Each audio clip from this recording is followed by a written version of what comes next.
दोस्तों 29 तरीक है, चौथा महीना 2026। क्रॉस गाइयां ਤੁਹਾਨੂੰ शौक करवान लगा, नाल दुध दसन लगा। शॉर्ट वीडियो है। यह गाय साहिवाल क्रॉस महीनी पहला सूआ है, मगर ये बच्चा है, सिंह एक है, वह भी मीना है। गां जो भाई ने पसंद होए 18-19 लीटर दुध 5,80,000 दी है फाइनल। रेड फ्रीजन गां शौक करना तसली ना। दूसरा तीसरा सूआ गाल बने का 15 तो 16 लीटर दुध है, मगर ये भी बच्चा है, तसली के नाल शौक कर लेना। दुध पक्का जो 8 किलो इन्ना टाइम का ये मौजूद है। रेट फाइनल 5 लाख तो 50,000 5.5 लाख की मिलेगी। यह गां आ गई है मुन्नी चोलस्तानी फ्रीजन क्रॉस, दूजा सूआ, मूँह छिगी है, मगर ये बच्चा साहिवाल का।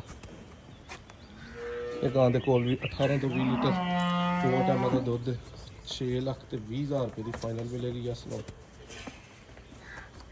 गां देखनी है तसली में। यह गां के कोल भी इस टाइम पक्का जो 16 लीटर दुध फाइनल 4,80,000 रुपये की, मगर ये भी बच्चा है। इस गां मगर भी बच्चा है, ये भी दुध 16 तो 17 लीटर है। पहला बच्ची है, छोटे छोटे सिंह ने, बड़े पावरी थन ने। ये बच्ची तो फाइनल 5,60,000 की मिलेगी। यह पहला बच्ची है, बच्चा मर गया, सूई ताज़ी है। इनके कोल इस टाइम दुध 12 लीटर है, 4,20,000 रुपये की मिल जाएगी। मेरे भरा को पसंद आए। यह चोलस्तानी क्रॉस है गां, पहला ही सूआ है, भी बच्ची है, छोटे छोटे सिंह ने,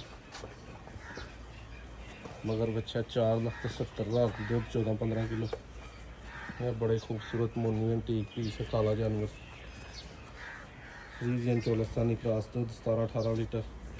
रेट फाइनल 5,90,000 रुपये। नंबर 0324 81 82 000। जोड़े भाई ने जी पसंद आई रबता कर लिया जे।